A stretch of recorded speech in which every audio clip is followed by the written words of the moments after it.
Salam sejahtera bagi umat di GKI Perumahan Citra 1 dan bagi saudara semua dimanapun saudara berada.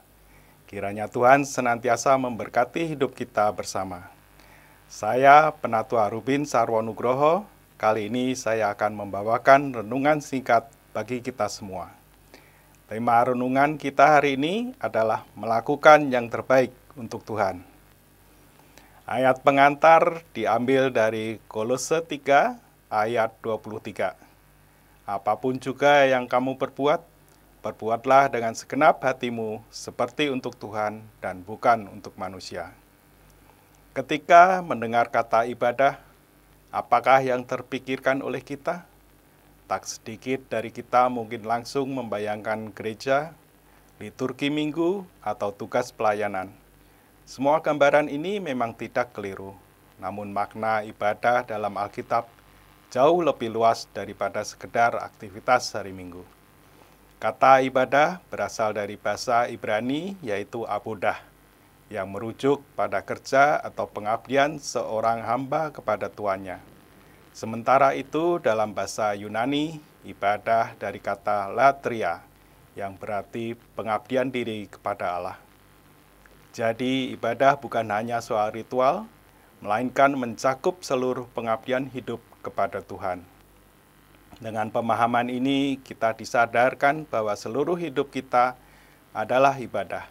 Ketika kita bekerja, belajar, mengurus rumah tangga, atau bahkan melayani sesama, semuanya itu adalah kesempatan untuk beribadah. Sejak awal penciptaan, Allah memanggil manusia untuk bekerja dan memelihara bumi. Kejadian 2 ayat 15. Maka bekerja bukan semata-mata untuk memenuhi kebutuhan hidup, tapi juga merupakan cara kita ikut serta dalam berkarya dengan Allah dan memuliakan namanya. Itulah sebabnya Rasul Paulus dalam suratnya kepada jemaat di Kolose memberi nasihat yang praktis. Apapun juga yang kamu perbuat, perbuatlah dengan segenap hatimu seperti untuk Tuhan dan bukan untuk manusia. Nasihat ini lahir di tengah konteks pergumulan jemaat Kolose yang sedang menghadapi ajaran-ajaran sesat dan konflik internal. Paulus ingin agar mereka kembali kepada pusat iman, yaitu Kristus. Dan dari sana mereka dapat membangun kehidupan baru, termasuk dalam hal bekerja yang berorientasi pada Tuhan. Dalam tradisi Yahudi, bekerja adalah tindakan rohani.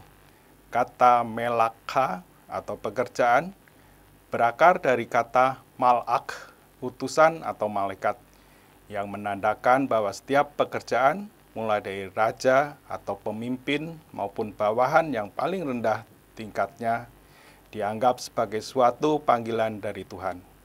Oleh karena itu, ketika menyadari bahwa pekerjaan kita adalah bentuk pelayanan, kita akan mengerjakannya bukan dengan asal-asalan, melainkan dengan kesungguhan dan hormat seperti kepada Tuhan. Paulus pun menegaskan bahwa Tuhan sendiri yang akan memberi upah atas pekerja yang dilakukan dengan sepenuh hati. Ini bukan hanya soal upah materi, melainkan berkat kekal yang disediakan sebagai bagian dari warisan surgawi. Tuhan tidak memandang status, gelar, atau kehormatan manusia.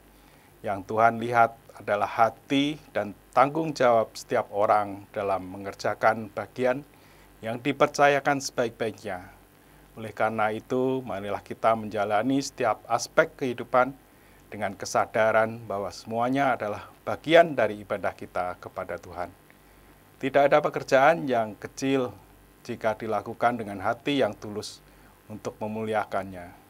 Ketika kita melakukan yang terbaik dalam segala hal, bukan untuk mencari pujian manusia, tapi sebagai bentuk kasih dan hormat kepada Tuhan. Disitulah hidup kita menjadi persembahan yang kudus yang berkenan di hadapannya. Demikianlah renungan bagi kita semua. Kiranya melalui renungan ini, kita diingatkan untuk terus menjadi pribadi-pribadi yang tekun dan setia melakukan kehendak-Nya. Sampai jumpa pada renungan singkat digital Majelis Jemaat berikutnya. Tuhan Yesus memberkati.